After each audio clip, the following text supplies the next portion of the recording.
Hello everyone, welcome to all of you in this post-independence lecture series. So in this lecture, I will be starting a new subtopic, that is environmental movement. In the previous lecture, we have discussed the social movements. Okay. So now in this lecture, I will be starting, that is new subtopic, environmental movements. So let's start the topic.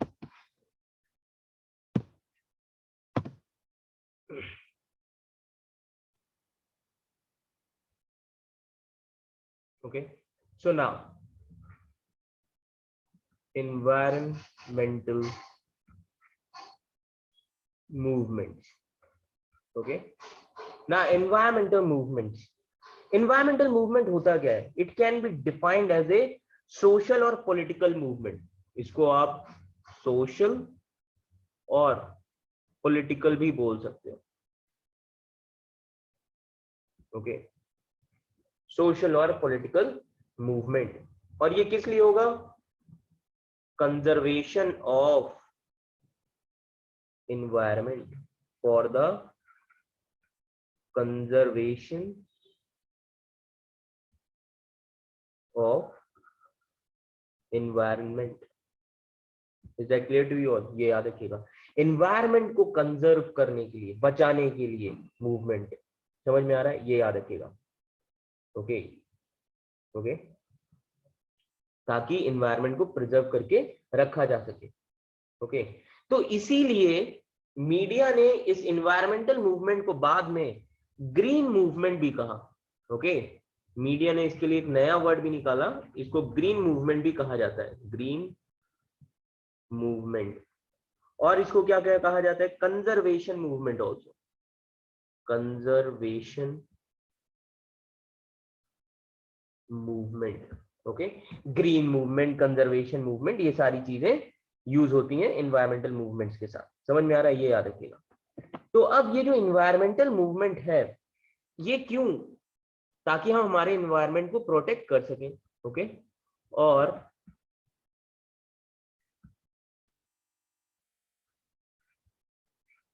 Environment, ये जो movement है, okay, इससे क्या होगा? जब अगर हम हमारे एनवायरनमेंट को प्रोटेक्ट करेंगे, प्रिजर्व करके रखेंगे, उससे क्या होगा? It favours the sustainable management, sustainable management of natural resources. Okay, sustainable management of natural resources. हम हमारे रिसोर्सेज को सही से मैनेज कर सकते हैं, फ्यूचर यूज के लिए प्रिजर्व कर सकते हैं. समझ में आ रहा है? ये याद रखिएगा. और इन मूवमेंट्स का फर्क क्या पड़ता है? इससे पब्लिक पॉलिसी में चेंजेस आने चाहिए. So this movement stress the protection of environment. Okay, क्यों? Protection of environment. अब ये प्रोटेक्ट कैसे करेंगे एनवायरमेंट को? इसके लिए क्या करना चाहिए? चेंजेस और reforms in public policy, changes in public policy. Policy में चेंज लाके ही हम प्रोटेक्ट कर सकते हैं. समझ में आ रहा है? तो ये है environmental movement. So various environmental movements are centred on ecology. बहुत सारे मूवमेंट्स हैं. Okay, various environmental movement based on ecology, ecology को प्रोटेक्ट करने के लिए, for health, protect health and human rights, human rights. अब human rights कैसे environmental movements है? फॉरेस्ट पे किसकी राइट्स होती हैं? ट्राइबल्स की, जो वहां के लोग होते हैं. वो राइट्स हम उनसे छीन नहीं सकते. अगर हमने वो राइट्स छीनी तो इससे क्या है? Violation of human rights also. So this environmental movements, they range from the highly organized and formally institutionalized, okay, to the radically informal activities also. This may be radical in nature also. Okay, tribal areas में अगर ये movements होंगे तो क्या होंगे? Radical, because environment उनके लिए क्या है? उनका कस्टम, उनका ट्रेडिशन है पुराने टाइम से. समझ में आ रहा है? ये याद रखिएगा. ओके, अब ये एनवायरमेंट मूवमेंट्स क्यों शुरू हुए? एनवायरमेंटल मूवमेंट शुरू हुए जब आप लोकल से ग्लोबल बने, जब सोसाइटी लोकल से क्या हो गई? ग्लोबल. और वहीं पे क्या शुरू हो गया, एनवायरमेंटल मूवमेंट। ओके, ये याद रखिएगा। So this environmental movement aims ranges from being local to almost global. इसका स्कोप खाली लोकल लेवल पे नहीं है बल्कि ग्लोबल लेवल पे ये मूवमेंट चल रहे हैं। समझ में आ रहा है, ये याद रखिएगा, environmental movements. Are you getting my point? ये याद रखिएगा, एनवायरमेंटल मूवमेंट। तो इसी में बड़े ही सारे एनवायरमेंटल मूवमेंट्स हैं, जिसमें पहला जो इंपॉर्टेंट मूवमेंट है, हम खाली इंपॉर्टेंट मूवमेंट्स देखेंगे। ओके, सो पहले मैं बता देता हूं that environmental movements, okay, India में क्यों हो रहे थे या क्यों हो रहे हैं। So this ecological and environmental conflicts in India are basically claim over the depleting resources of forest, land, water, fisheries, all these things. And these conflicts have been challenged to the development of country. That is why the movements were started. समझ में आ रहा है? तो पहला जो movement है environmental movement में, वो है चिपको मूवमेंट। ये याद रखिएगा, फर्स्ट मूवमेंट कौन सा है, चिपको।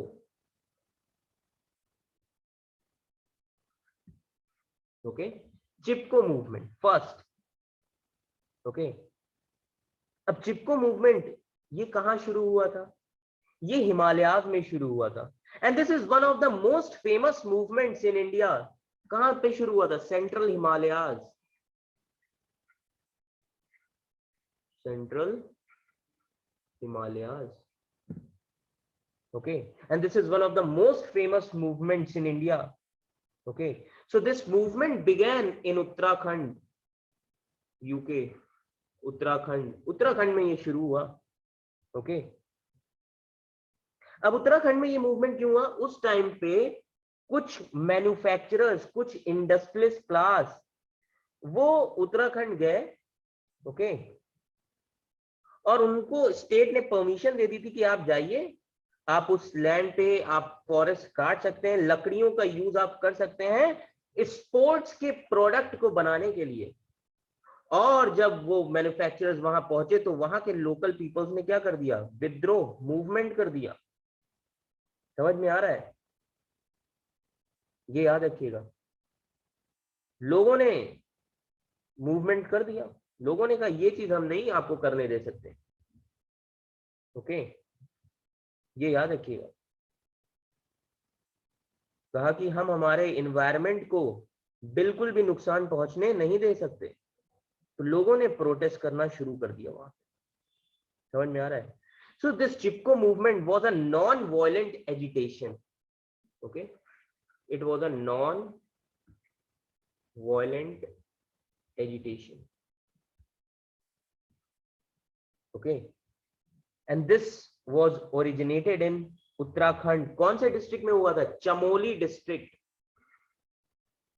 चमोली डिस्ट्रिक्ट। उस टाइम पे 1973 में ये मूवमेंट हुआ था, 1973। उस टाइम उत्तराखंड किसका पार्ट था, यूपी का। ओके, ये याद रखिएगा। और ये मूवमेंट क्यों याद रखा जाता है, सबसे अच्छी चीज जो है इसमें विमेन्स का मोबिलाइजेशन हुआ था, कलेक्टिव मोबिलाइजेशन ऑफ विमेन। याद रखिएगा ये चीज, इस मूवमेंट को क्यों याद रखते हैं, कलेक्टिव मोबिलाइजेशन ऑफ विमेन। और आपको पता है विमेन्स का नेचर के साथ काफी ज्यादा अच्छा रिश्ता होता है। Okay, and women's were collectively mobilized for the cause of preserving forest, and which also brought about a change in attitude regarding their own status in society. इससे उनका एटीट्यूड चेंज हुआ, जो सोसाइटी में उनका स्टेटस था उसके लिए। Is that clear to you all? ये याद रखिएगा। So this movement was the biggest victory, okay, making people aware of their rights to forest. लोगों को अवेयरनेस आई कि उनकी राइट्स क्या है फॉरेस्ट के लिए। Okay, and how grass root activism can influence in policy making. कैसे ग्रास रूट के पीपल मूवमेंट करके पॉलिसी चेंज करा सकते हैं, लोगों को इन सभी चीजों के बारे में पता चला। That is why This movement was a biggest victory. Why? Because this movement was making people aware of their rights to forest and how grassroots activism can influence policy making regarding ecology and shared natural resources. Is that clear to you all? Ye yaad rakhiyega. And finally, this movement resulted into ban on commercial felling of trees above 30 degrees slope. Ban कर दिया गया था कि अब trees को काटा नहीं जाएगा. So this movement resulted into ban. Okay. ये याद रखिएगा. This movement resulted into ban on commercial felling of trees. कौन से पेड़ नहीं काटे जाएंगे? Above 30 degree slopes. समझ में आया? ये रिजल्ट था इस मूवमेंट का. ओके, बहुत ही इंपॉर्टेंट मूवमेंट था ये. So this movement began where? In Uttarakhand, when the forest department had refused permission to villagers, okay, to fell ash trees for making agricultural tools and allotted the same patch of land to sports manufacturer for commercial use. Forest department ने गांव के लोगों को मना कर दिया कि आप एग्रीकल्चर टूल्स के लिए जो गिरे हुए पेड़ हैं उनको यूज नहीं कर सकते. बट वही लैंड फॉरेस्ट डिपार्टमेंट में किसको दे दी थी? इंडस्ट्रियल ओनर्स को, स्पोर्ट मैन्युफैक्चरर्स को. तो लोगों ने अपनी राइट्स के लिए आवाज उठाई. That is why the villagers, they demanded that no forest exploiting contract should be given to outsiders and the local communities should have effective control over the natural resources like land, water, forest. And that is why in this movement, women's active participation in Chipko agitation, and it was a very novel aspect of the movement. Okay, लोगों ने क्या किया? Trees से चिपक गए, hugging the trees. ये क्या था? मूवमेंट था. ओके ओके, ये याद रखिएगा. So in general villagers and women in particular, they thwarted commercial falling of trees by hugging the trees to prohibit their cutting, and the name Chipko originates from this practice only. Chipko कहां से आया? जब लोगों ने trees को हक करना शुरू किया. समझ में आया? वहीं से इस मूवमेंट को बोला गया चिपको movement. Okay, and the movement achieved a victory when the government issued a ban on felling of trees in the Himalayan regions for 15 years. जब गवर्नमेंट ने अपनी पॉलिसी बदली, वही क्या था? सक्सेस था. और इस मूवमेंट की जो मेन लेडी थी वो कौन थी? गौरा देवी. नाम याद रखिएगा, गौरा देवी.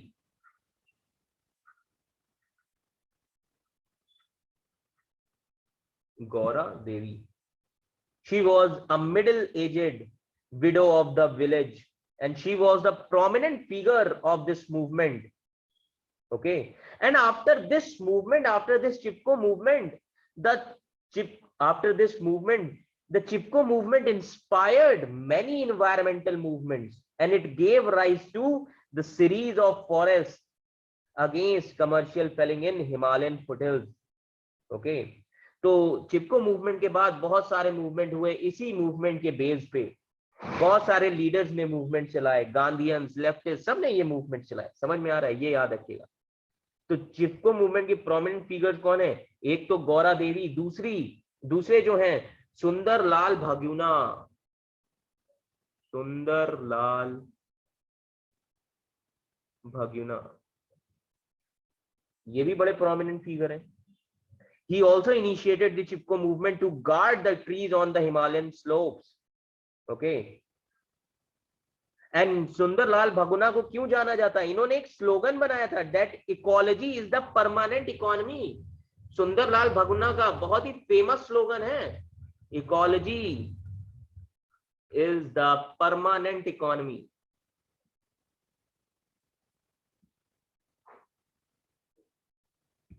ये इनका स्लोगन था, बहुत ही अच्छा स्लोगन. समझ में आ रहा है? So after the Chipko movement in 1970s, he gave the message across the globe that ecology and ecosystem are more important, and he was of the opinion that ecology and economy should go together.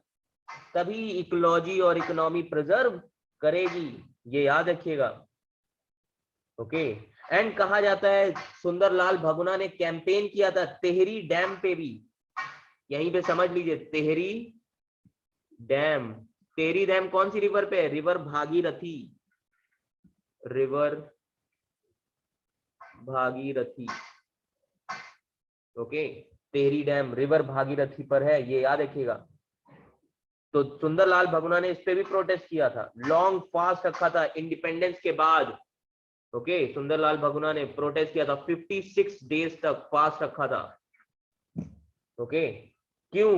ताकि इस project से environment और river को नुकसान ना पहुंचे। समझ में आ रहा है? ये याद रखिएगा।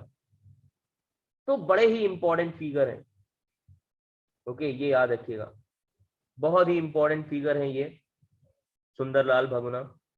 तो ये लीडर थे, गौरा देवी, सुंदरलाल भगुना, ये सब लोग लीडर थे। ओके, तो ये दो नाम बड़े ही इंपॉर्टेंट है, आपको पता होने चाहिए, गौरा देवी, सुंदरलाल भगुना। इसके अलावा और भी बहुत सारे लीडर थे, जैसे चंदी प्रसाद भट्ट, चंदी प्रसाद भट्ट, ये भी लीडर थे चिपको मूवमेंट के। ओके, सुदेशा देवी भी लीडर थी, Sudesha Devi, she was also leader of Chipko movement. Dhoom Singh, धूम सिंह, ये भी लीडर थे। Okay, Ghanshyam रतौरी,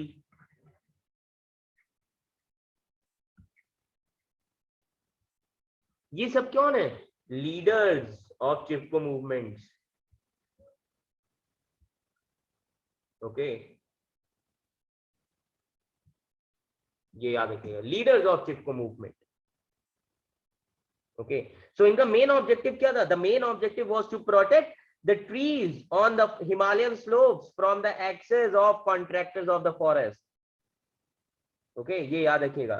And Mr. Sundarlal Bhaguna, he enlightened the villagers by conveying the importance of trees in the environment, which checks the erosion of soil, causes rains and provides pure hairs. ये सारी चीजें किसने बताई? सुंदरलाल भगुना ने लोगों को। और इनकी बातें सुन के विमेन्स जो थी वो आने लगी आगे, उन्होंने कहा हम बचाएंगे। And that is why this movement was called as Chipko movement और hug the tree movement. Okay, ये याद रखिएगा। Is that clear to you all? ये याद रखिएगा, ये बहुत इंपॉर्टेंट है। तो ये था चिपको मूवमेंट।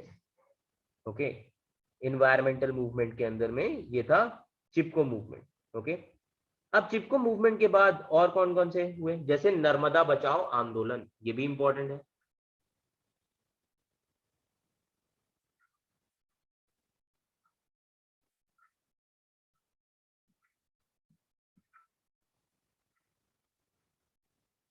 नर्मदा बचाओ आंदोलन, this is also one of the important movement in environment. Okay, environmental movement में काफी ओके इंपॉर्टेंट है, ये आपको पता होना चाहिए, नर्मदा बचाओ आंदोलन। ओके, और इससे रिलेटेड आपको करना क्या क्या है? ज्योग्राफी में नर्मदा रिवर्स के बारे में मैपिंग करिए। ओके, तो ये सारी चीजें आपको करना ही करना है। नर्मदा बचाओ मूवमेंट और आंदोलन भी आप बोल सकते हैं इसको। ओके, तो ये सारी चीजें हमें ध्यान रखनी है। समझ में आ रहा है? ये याद रखिएगा। अब ये नर्मदा बचाओ आंदोलन, ये भी काफी इंपॉर्टेंट मूवमेंट है, ये एनवायरमेंटल मूवमेंट ही है। ओके, अब ये क्यों मूवमेंट हुआ था? ओके, ये सारी चीजें हमें समझना पड़ेगा। ठीक है, ये याद रखिएगा। सबसे पहली चीज मैं आपको ज्योग्राफी थोड़ा बता देता हूँ, दैट नर्मदा रिवर बहुत इंपॉर्टेंट है south India and western India के लिए। And Narmada is the largest west flowing river. Okay, Narmada क्या है? Largest west flowing river in peninsular region, peninsular region. समझ में आ रहा है? ये याद रखिएगा। और नर्मदा, ये जो है नर्मदा रिवर, ये कहां से निकलती है? अमरकंटक, ओके, मैकाला रेंज, अमरकंटक में मैकाला रेंज है। मैकाला रेंज कहां पे? अमरकंटक, ओके, अमरकंटक। अमरकंटक कहाँ है? एमपी, मध्य प्रदेश, यहां से ओरिजिनेट होती है ये रिवर। समझ में आ रहा है?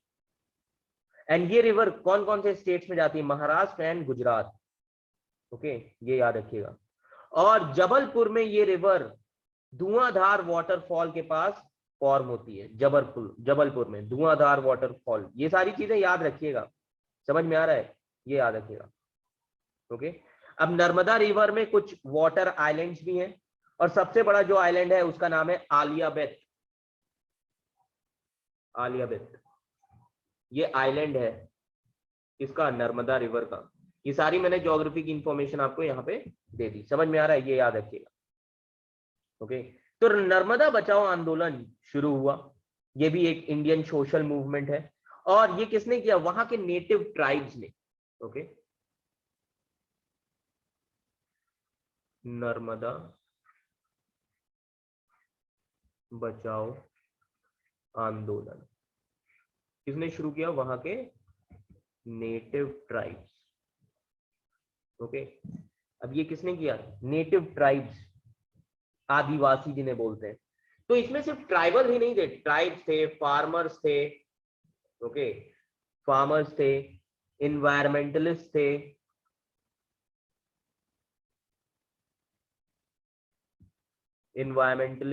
ओके, ह्यूमन राइट्स एक्टिविस्ट थे। इन सभी लोगों ने मिलकर ये मूवमेंट किया। क्यों किया ये पहले हमें पता होना चाहिए, ओके। तो अभी हम बात करेंगे ये मूवमेंट क्यों हुआ, ओके। अब एक चीज मैं बता देता हूं, एक प्रोजेक्ट लॉन्च किया गया था नर्मदा वैली में 1980s में, ओके। एक प्रोजेक्ट लॉन्च हुआ था कहां पे? नर्मदा वैली में, ओके। प्रोजेक्ट कहां पे? नर्मदा वैली। कब हुआ था ये? 1980s में ये प्रोजेक्ट लॉन्च किया गया था सेंट्रल इंडिया में। समझ में आ रहा है? डेवलपमेंटल प्रोजेक्ट था, ओके। और इस प्रोजेक्ट के अंदर करीब 30 बिग डैम्स बनने थे। इस प्रोजेक्ट के अंदर 30 बिग डैम्स बनाने की बात की जा रही थी, okay. 135 medium size dams, okay, and around 3000 small dams की बात की जा रही थी, स्मॉल डैम्स, ओके। ये डैम्स बनेंगे कहां पे? नर्मदा रिवर पे, और नर्मदा रिवर की ट्रिब्यूटरीज पे, जो 3 स्टेट में फ्लो करती हैं, MP, Gujarat and Maharashtra, okay. और इसी पे नर्मदा रिवर पे एक प्रोजेक्ट आया जिसका नाम था सरदार सरोवर प्रोजेक्ट। प्रोजेक्ट का नाम था सरदार सरोवर प्रोजेक्ट। ये एक प्रोजेक्ट आया, okay. And this Sardar Sarovar project ये कहां पे लॉन्च किया गया? गुजरात में, गुजरात, ओके। दूसरा जो प्रोजेक्ट था वो था नर्मदा सागर प्रोजेक्ट, नर्मदा सागर प्रोजेक्ट। ये प्रोजेक्ट कहां लॉन्च किया गया? एमपी में, ये याद रखिएगा, MP. And these two project, okay, these two projects were most important, biggest and multi-purpose dams project under Narmada valley. ये 2 सबसे बड़े प्रोजेक्ट आए थे, ओके। एंड इन प्रोजेक्ट ने मेंशन कर दिया था कि इनका एम है to provide drinking water and water for irrigation, electricity generation. इनका एम क्या था इन प्रोजेक्ट्स का? एम कि ड्रिंकिंग वाटर प्रोवाइड किया जाए, to provide drinking water, water for irrigation, okay, water for irrigation, electricity generate किया जाए, electricity generation, okay, and जिससे क्या होगा? इन सभी चीजों से एग्रीकल्चर प्रोडक्शन बढ़ेगा, resulted into increase in agricultural production. समझ में आ रहा है? तो इसलिए ये प्रोजेक्ट लॉन्च किया गया था। Okay, and this project required relocation of about 2.5 lakh people. Okay, अब कहा जाता है इस प्रोजेक्ट को जब आना था इससे करीब 2 से 3 लाख लोग, एंड कहा जाता है 245 villages, okay, 2 to 3 lakh peoples, okay, and 245 villages relocate होते। okay, so this project required relocation about 2.5 lakh people and 245 villages were expected to get submerged। okay, and initially local peoples they demanded proper relocation and proper rehabilitation, but it was during the late 1980s the issue was crystallized under the banner of Narmada Bachao Andolan। okay, अब ये नर्मदा बचाओ आंदोलन local peoples ने शुरू कर दिया, and Narmada Bachao Andolan demanded a proper cost benefit analysis of the major developmental project. Okay, कहा कि इसका पूरा प्रॉपर कॉस्ट एनालिसिस होना चाहिए, and they also demanded that the social cost should be calculated. Okay, with respect to such project, social cost भी calculate होनी चाहिए क्योंकि लोग क्या होंगे, रिलोकेट होंगे। ओके, बिकॉज सोशल कॉस्ट यहाँ पे क्या है, social cost means forced settlement of project that affected people and their livelihood. Okay, that would be serious loss of means of livelihood and culture, depletion of ecological resources. तो ये क्या होगा, social cost भी आपको जोड़नी चाहिए।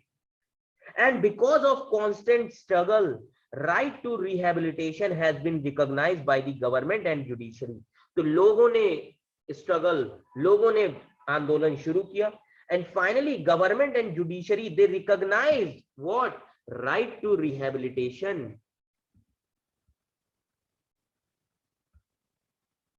लोगों ने recognise किया right to rehabilitation।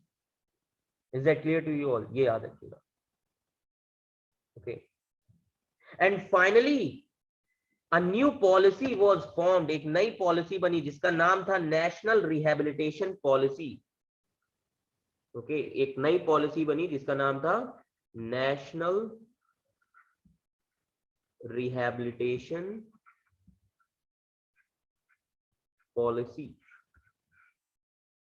National rehabilitation policy. और ये किसने, गवर्नमेंट ने 2003 में बनाया ये policy. Okay, and this policy can be considered as an achievement of the movement like Narmada Bachao Andolan. और यही बोला जाता है कि ये सक्सेस था किसका, नर्मदा बचाओ आंदोलन का। समझ में आ रहा है, ये याद रखिएगा। एंड इन नर्मदा बचाओ आंदोलन democratic strategy was followed to put forward the demands। अब नर्मदा बचाओ आंदोलन में कौन कौन सी स्ट्रेटजीज अपनाई गई थी प्रोटेस्ट करने के लिए, लाइक प्रदर्शन, प्रदर्शन किया गया, धरना, ओके, धरना किया गया, ओके, रास्ता रोको,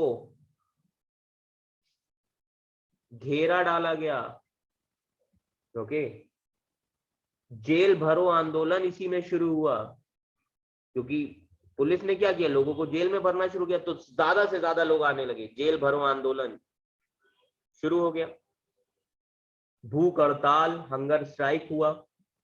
ये सब क्या थे, ये डेमोक्रेटिक डिमांड्स थी, ये एक तरीका था। और इस मूवमेंट का जो प्रोमिनेंट फेस था वो कौन था, मेधा पाटेकर। मेधा पाटेकर इस मूवमेंट का मेन फेस, सोशल एक्टिविस्ट कौन थी, मेधा पाटेकर। ये याद रखिएगा, समझ में आ रहा है, Medha Patkar. Is that clear to you all? ये याद रखिएगा। ओके, तो ये इंपॉर्टेंट बड़ा ही मूवमेंट, ये मूवमेंट बड़ा ही इंपॉर्टेंट, समझ में आ रहा है, और ये मूवमेंट हमें पता भी होना चाहिए। ओके, ये सारे बेसिक मूवमेंट्स हैं, ये सारी चीजें आपको पता होनी ही चाहिए, इसमें कोई भी इफ एंड बट है ही नहीं। ये पोस्ट इंडिपेंडेंस के लिए तो पढ़ना ही है, बल्कि आपको अपने नॉलेज के लिए भी ये सारी चीजें पता होना चाहिए। ओके, ये सारी चीजें आपको अपनी नॉलेज के लिए भी पता होनी चाहिए। समझ में आ रहा है, ये याद रखिएगा। तो ये बड़ा ही इंपॉर्टेंट मूवमेंट है। ओके, नर्मदा बचाओ आंदोलन। ओके, ये याद रखिएगा। तो आई होप आपको समझ में आया होगा ये मूवमेंट। ओके, इसके बाद जो मूवमेंट है, ओके, उसका नाम है साइलेंट वैली मूवमेंट। ओके, अब इसके बाद जो मूवमेंट है उसका नाम है साइलेंट वैली मूवमेंट। ओके, तो silent valley and other movements that I will be discussing in the next lecture series. Is that clear to you all? So we have completed environmental movements. दो environmental movement हमने complete किए। पहला नर्मदा बचाओ, पहला हमने चिपको movement, then दूसरा नर्मदा बचाओ। And third movement जो हम डिस्कस करेंगे नेक्स्ट लेक्चर में वो है साइलेंट वैली मूवमेंट। देन हम नेक्स्ट लेक्चर में देखेंगे fisheries movement and other movements. Is that clear to you all? So I hope आप सभी को समझ में आया होगा। Thank you class, thank you so much.